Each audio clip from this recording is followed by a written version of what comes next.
Let's tell everybody your story.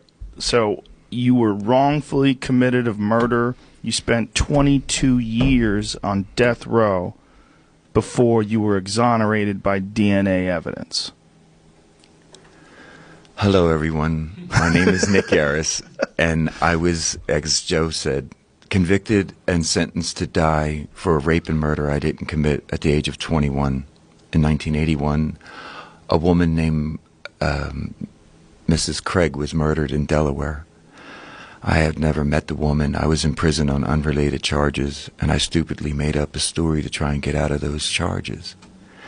The police soon realized that I was a liar, and they fabricated the charges around me then.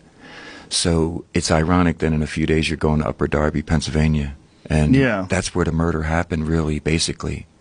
And Linda Mae Craig was leaving her job at 4:05 p.m.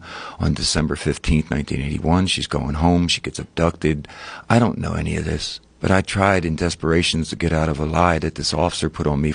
I got pulled over in a stolen car. The cop beats me up. He puts charges on me. I'm facing life imprisonment, and I'm a junkie. Because all of my life I was destroyed by what happened to me at the age of 7. I had my head beaten in by a man with a rock in his hand after he sexually assaulted me.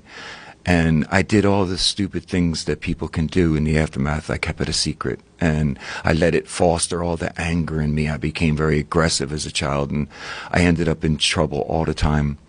And when I was in prison on these unrelated charges to the murder, I stupidly fell into that mindset of desperation of trying to get out of it.